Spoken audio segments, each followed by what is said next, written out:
네, 안녕하세요. 12월 9일 금요일 새벽기도 시작하겠습니다. 기도드리겠습니다. 은혜로우신 우리 아버지, 복된 새날 허락해 주심을 감사합니다. 또 12월의 마지막 달을 맞이해서 유종의 미를 거두는 귀한 한 달이 되게 하시고, 마땅히 해야 될 것을 하게 하시고, 맺을 것을 맺게 하시고, 끊을 것을 끊게 하시고, 새로운 마음으로 새 출발하는 귀한 한 달이 될 수 있도록 주님 역사하여 주옵소서. 질병 가운데 있는 우리 모든 성도들 주의 능력의 손으로 어루만져 주시사 깨끗이 나음을 얻게 하여 주시옵소서. 고쳐 주시옵소서. 이 시간도 주님 앞에 의탁하며 예수님의 이름으로 기도드리옵나이다. 아멘. 네, 찬송가 497장입니다. 주 예수 넓은 사랑. 497장. 예전 찬송가는 274장입니다.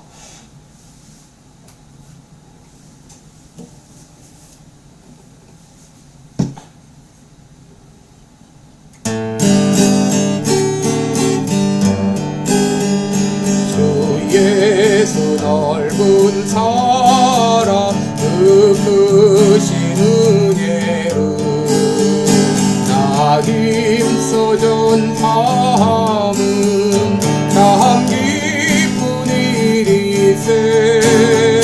주 예수 복된 말씀 생명과 진리로 내 맘에 갈고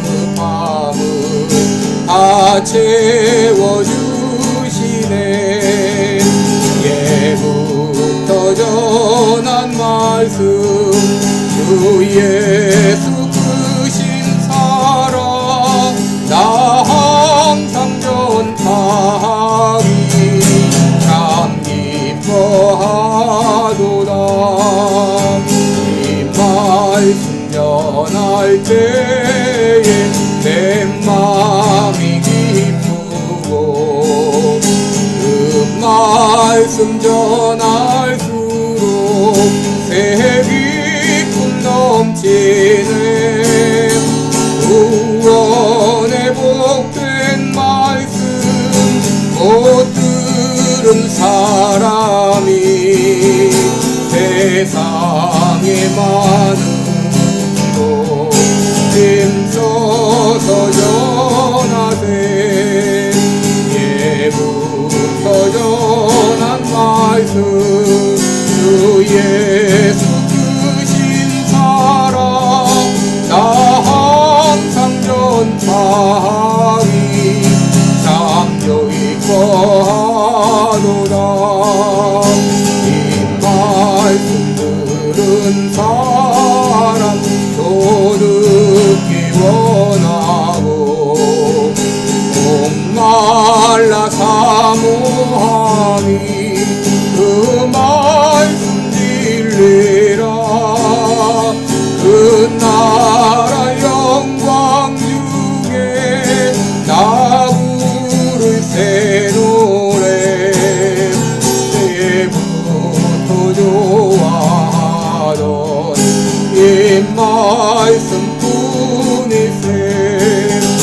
예부터 전한 말씀 주 예수 크신 사랑 나 항상 전하리 참 기뻐하도다.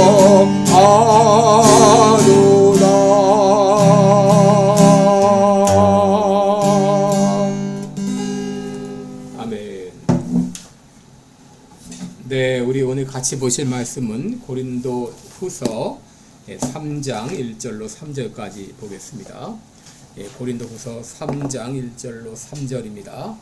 제가 봉독해 드립니다. 우리가 다시 자천하기를 시작하겠느냐? 우리가 어찌 어떤 사람처럼 천거설을 너희에게 붙이거나 혹 너희에게 맞거나 할 필요가 있느냐? 너희가 우리의 편지라 우리 마음에 썼고 무사람에 알고 있는 바라. 너희는 우리로 말미암아 나타난 그리스도의 편지니 이는 먹으로 쓴 것이 아니요 오직 살아계신 하나님의 영으로 한 것이며 또 돌비에 쓴 것이 아니요 오직 육의 신비에 한 것이라. 아멘. 네, 우리 오늘은 그리스도의 편지 이런 제목으로 함께 말씀을 나누겠습니다. 여러분, 우리가 학교에 입학하거나 직장에 갈 때에 필요로 하는 것이 바로 추천서라고 하는 것이 있죠. 한국과 미국의 추천서 문화는 많이 차이가 있습니다. 한국은 잘 알지 못하는 사람에게 추천을 부탁하기도 하고 또 사실과 다르게 또 이렇게 쓰는 경우가 많은데, 미국은 대체적으로 잘 아는 사람에게 부탁하고 그리고 내용도 비교적 솔직하게 그렇게 기록한다고 하는 것이죠.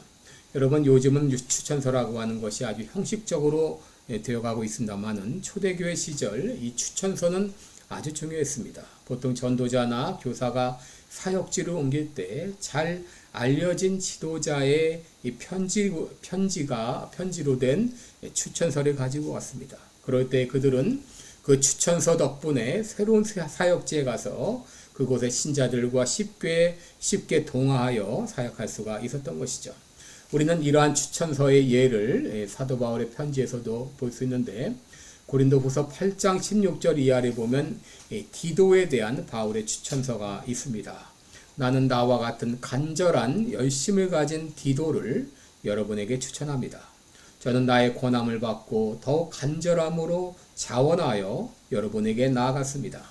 또 저와 함께 형제를 보내었는데 이 사람은 복음 때문에 모든 교회에서 칭찬받는 자요, 동일한 주님의 영광과 우리의 소원을 나타내기 위하여 여러 교회의 택함을 입어 맡은 은혜의 일로 우리와 함께 일하고 있는 사람입니다. 이런 내용의 추천서입니다. 또 빌립보서 2장 25절 이하를 보게 되면 에바브로디도에 대한 추천사가 나와 있는데, 지금 에바브로디도를 너희에게 보내는 것이 필요한 줄로 생각합니다. 그는 나의 형제요, 함께 수고하고 함께 군사된 자요, 너희 사자로 나의 쓸 것을 돕는 사람입니다. 그는 너희 무리를 간절히 사모하는 사람입니다. 그는 자기 병든 것이 알려지게 된 것을 알고 심히 근심했습니다. 내가 저를 급히 보내는 것은 너희로 저희를 다시 보고 기뻐하게 하며 내 근심도 덜기 위함입니다. 이러므로 주 안에서 모든 기쁨으로 저를 영접하고 저를 존귀 여기십시오. 이런 내용의 추천서가 있습니다. 오늘 본문 1절을 보게 되면 다시 자천하기를 시작하겠느냐. 이 자천한다고 하는 말은 스스로 추천한다 그 말이죠. 스스로 추천한다. 그동안 바울은 여러 번에 걸쳐서 하나님으로부터 받은 자신의 사명과 사역의 자세에 대해서 자세히 소개한 일이 있죠. 그런데 이제 또다시 나를 변명하는 말을, 내 스스로 나를 추천하는 말을 해야 되겠느냐 하는 말입니다. 나를 반대하는 그 사람들의 반대에 대해서 내가 조조히 설명할 필요가 있겠느냐 하는 것입니다. 사도 바울은 이런 문제에 대해서 나는 설명할 필요를 느끼지 못한다, 그렇게 말하고 있어요. 또 그렇다면 내가 너희에게 신임을 받기 위해서 다른 사람에게 추천서를 받아와야 되겠느냐? 그것도 아니라는 것입니다. 바울은 1절 후반절에서 추천서에 대한 견해를 이렇게 말합니다. 우리가 어찌 어떤 사람처럼 청거서를 너희에게 붙이거나 혹 너희에게 맡거나 할 필요가 있느냐? 여러분, 추천서는 일종의 소개장이죠. 가령 교수가 자기가 가르친 학생이 어느 회사에 취직하려고 할 때에 그 회사의 책임자를 잘 알고 있다면 그 학생에 대해서 이렇다 저렇다 소개해 줄 수 있습니다.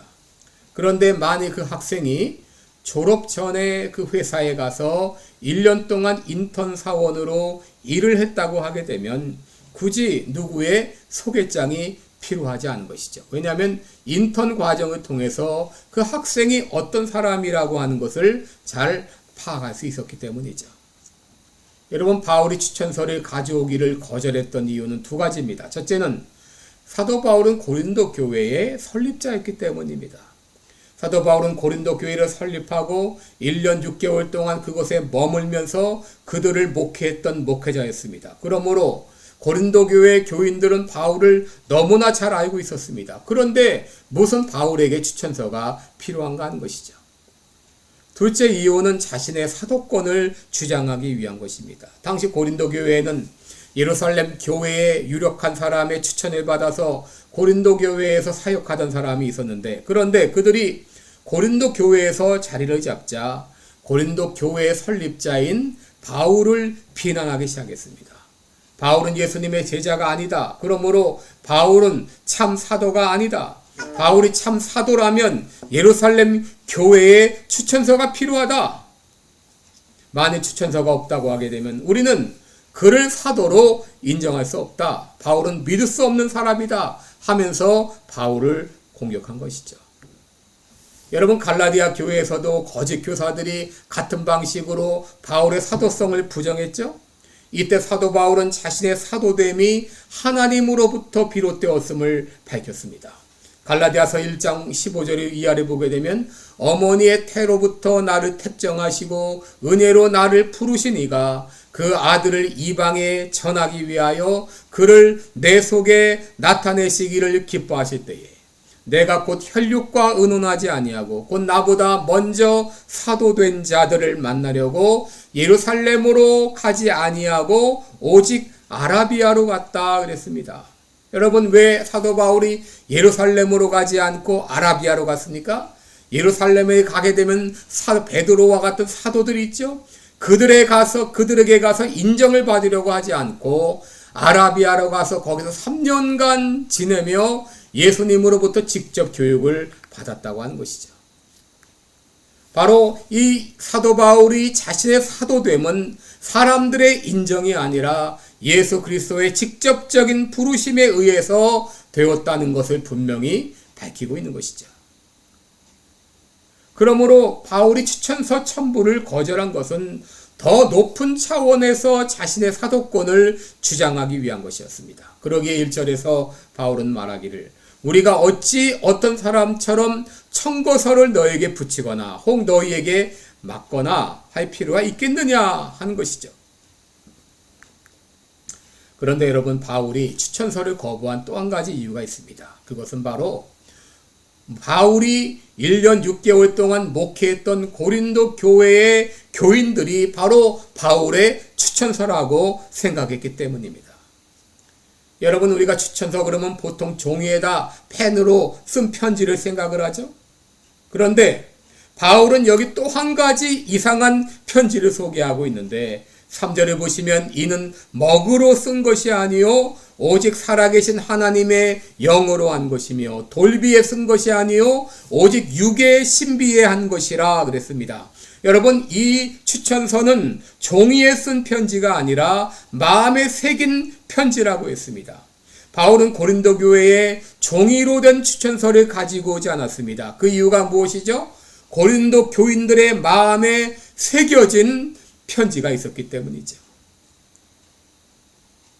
그래서 바울은 너희는 바로 나의 편지다 라고 말한 것이죠. 여러분, 이 말의 의미가 무엇인가요? 여러분, 이것은 고린도 교인들의 심령 속에 각인되어진 하나님의 사랑을 말합니다. 여러분, 복음에는 능력이 있죠? 로마서 1장 16절에 있는 대로 내가 복음을 부끄러워하지 아니하노니 이 복음은 모든 믿는 자에게 구원을 주시는 하나님의 능력이라 라고 말합니다. 그래서 사도 바울은 내가 복음을 부끄러워하지 아니하노니 이 복음은 모든 믿는 자에게 구원을 주시는 하나님의 능력이 된다 라고 말합니다. 또 고린도전서 1장 18절에는 십자가의 도가 멸망하는 자들에게는 미련한 것이지만 구원을 얻는 우리들에게는 하나님의 능력이라고 말합니다. 복음에는 죽은 자를 살리고 삶을 변화시키는 구원의 능력이 있습니다. 바울이 고린도 지방에 가서 복음을 전했을 때 회당장 그리스보, 회당장 소세네를 비롯한 많은 사람들이 하나님께 돌아왔죠. 바로 하나님께서는 그에게 이 성중에 내 백성이 많다라고 말씀하신 곳이 바로 고린도였습니다. 바로 이 사도 바울이 복음을 전함으로 말미암아 고린도 교인들은 새로운 피조물이 되었고 예수님을 통해서 그 심령들 가운데 하나님의 사랑이 각인되었기 때문에 사도 바울은 바로 너희들이 변화된 너희들이 바로 나의 편지다. 변화된 너희들이 바로 나의 추천서다라고 말하고 있는 것이죠. 그런데 나에게 무슨 더 딴 사람의 추천서가 필요하겠느냐 하는 것이죠. 그래서 오늘 우리는 우리 자신들 하나하나가 바로 그리스도의 편지라고 하는 걸 알아야 됩니다. 내 마음 가운데는 하나님의 사랑이 각인되어 있죠. 그래서 나의 모습을 볼 때 바로 하나님의 모습을 볼 수 있고, 나의 모습을 볼 때에 하나님의 글을 읽을 수 있는, 바로 내 마음 가운데 각인되어진 그 사랑을 다른 사람이 볼 수 있는 진정한 그리스도의 편지가 되어야 되겠습니다. 기도드리겠습니다. 은혜로우신 우리 하나님 아버지, 참으로 우리 마음 가운데 하나님의 사랑을 깊이 각인시켜 주신 거 감사합니다. 하나님 아버지, 참으로 나의 모습을 볼 때에 그리스도의 사랑, 하나님의 사랑의 모습을 모든 사람이 보고 알 수 있도록 이런 귀한 역사, 사랑의 역사가 내 말과 내 삶을 통해 나타나게 하여 주옵소서. 예수님의 이름으로 기도드리옵나이다. 아멘. 네, 여러분 오늘도 복된 하루 되시기 바랍니다. 고맙습니다.